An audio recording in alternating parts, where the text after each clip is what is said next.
When we talk about longevity, most people immediately think of genetics, diet, or exercise habits.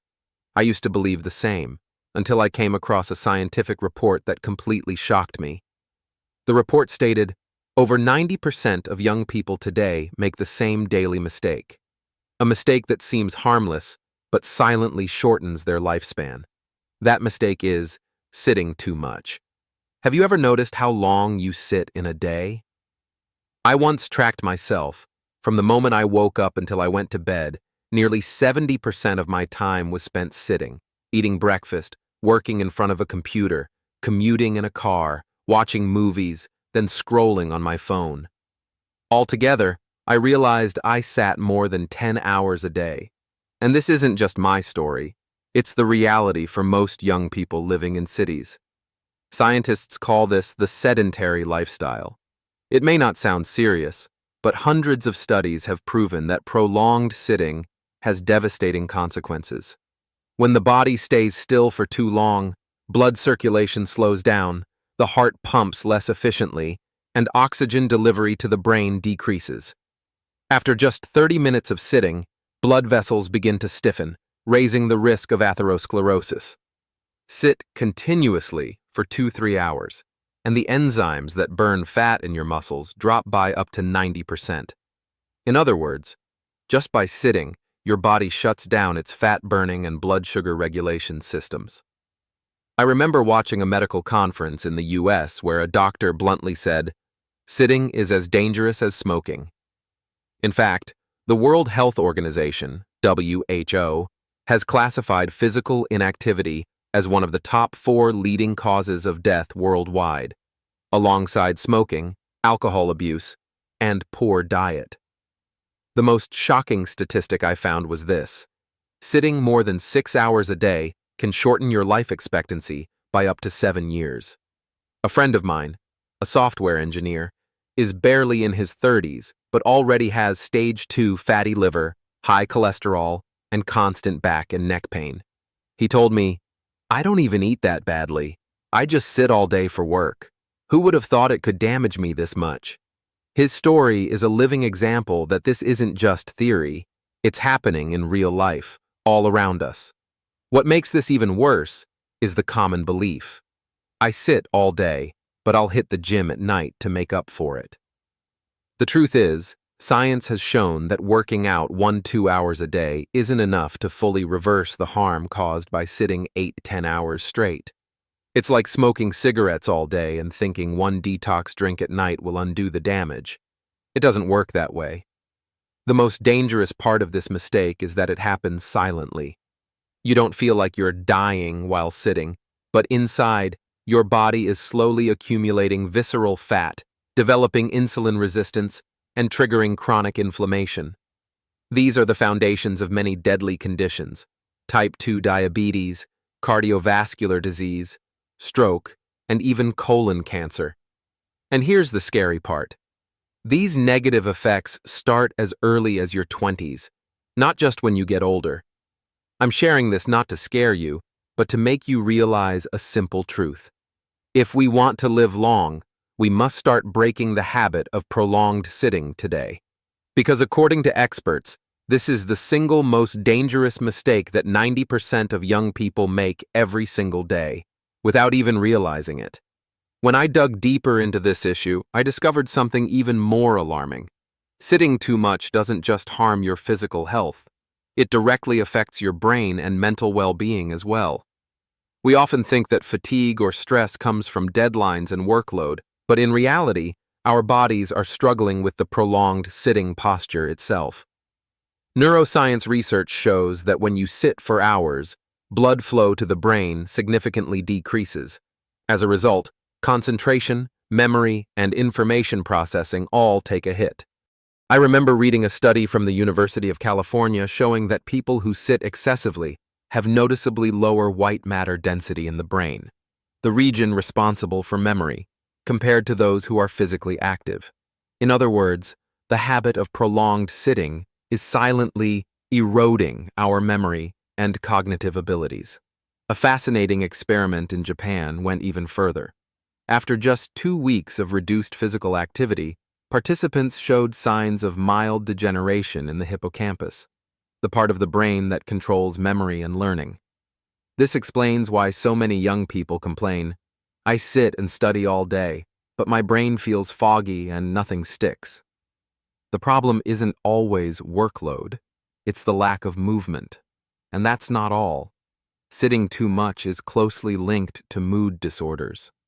A study from the University of Queensland in Australia found that people who sit more than 6 hours a day are 90% more likely to experience depression than those who sit less than 3 hours.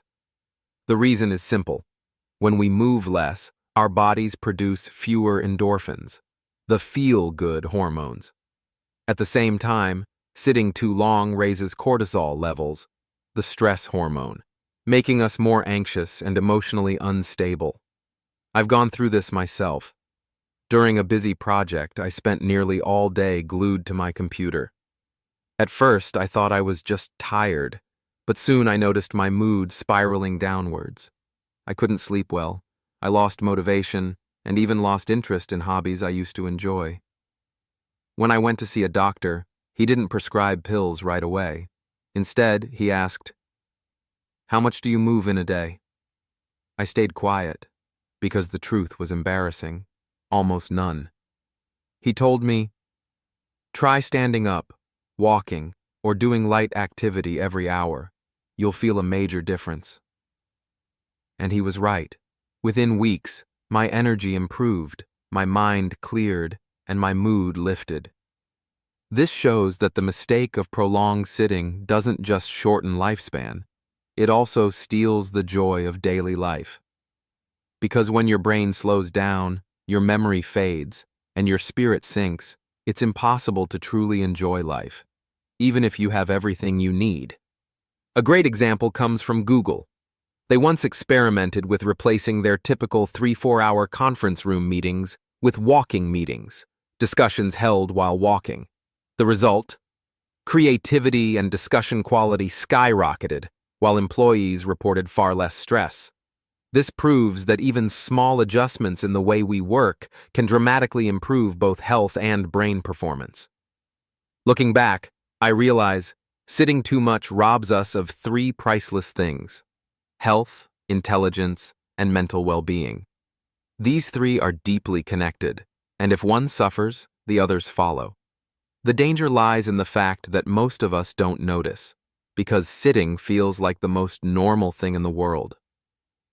After learning about the dangers of prolonged sitting, the next question I kept asking myself was, so what can we actually do to fix this? The truth is, we can't completely avoid sitting. Modern jobs demand it. A programmer can't write code while jogging, and an office worker can't stand all day without pause. The real solution isn't eliminating sitting, but finding ways to weave movement into our daily routine. Scientists call this active breaks. Simply standing up, stretching, or walking for a few minutes after every 30-45 minutes of sitting can restart blood circulation and reactivate fat-burning enzymes. A study from the University of Missouri found that people who took light 5-minute walking breaks every hour had better blood sugar control and lower risk of insulin resistance compared to those who sat continuously. I tried applying this myself by setting a timer every 40 minutes. At first, it felt annoying to interrupt my focus just to stand up. But gradually, I realized my productivity actually increased. Each mini break gave my mind a reset, and I came back sharper.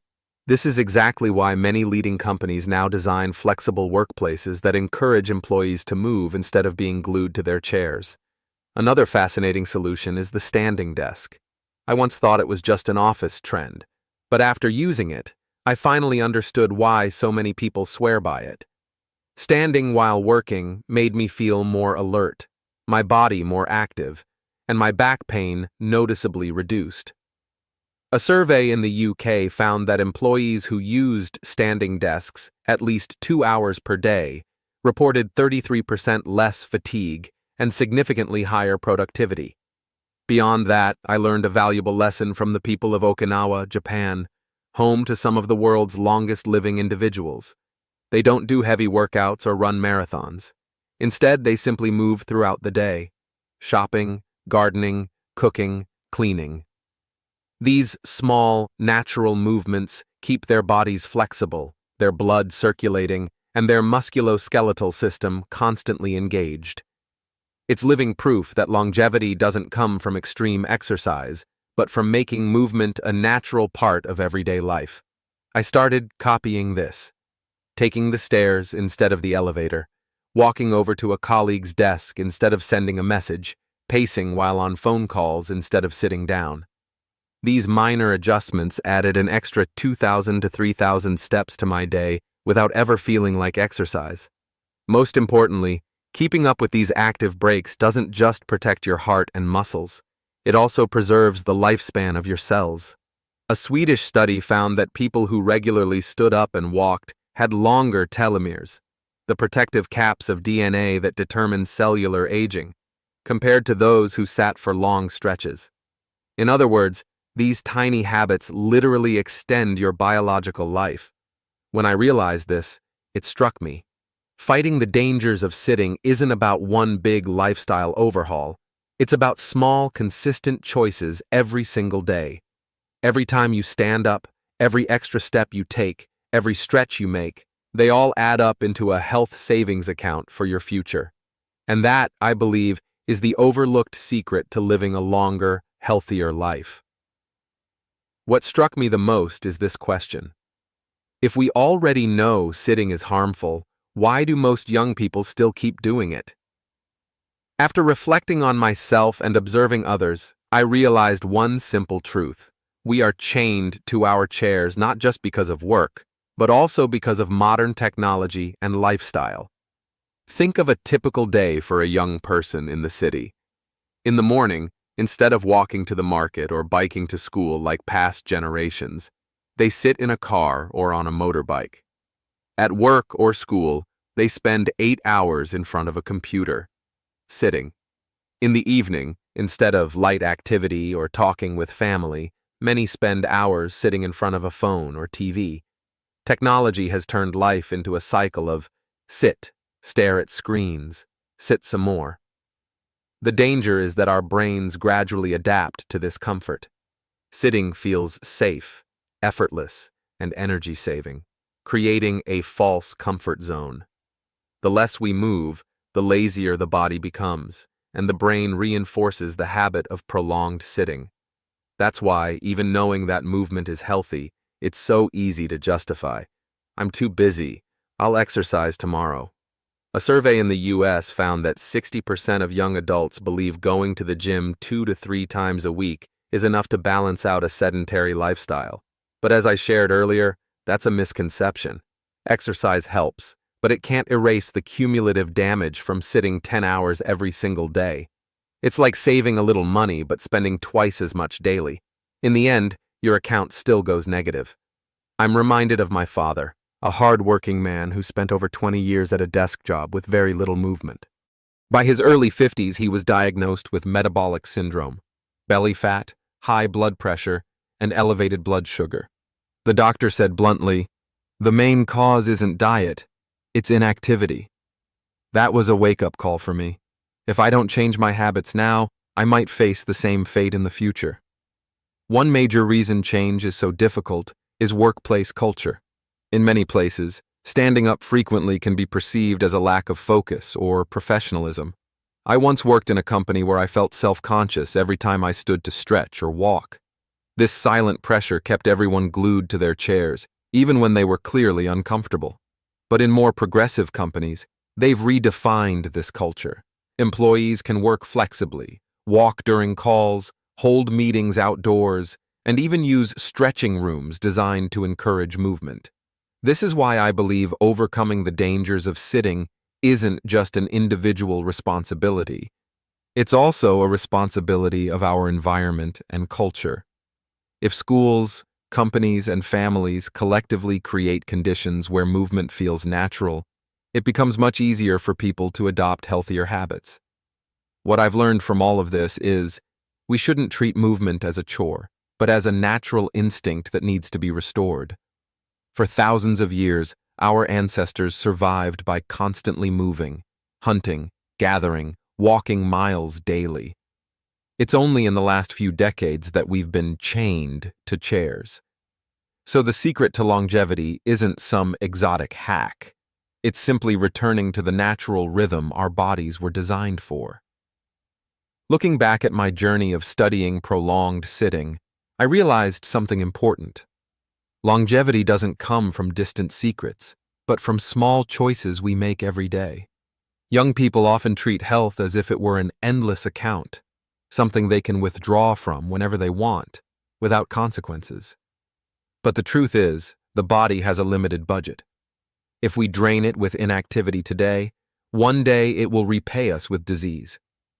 I used to think longevity was simply about being disease-free, eating clean, and exercising regularly. But the more I learned, the more I understood that the essence of longevity is balance.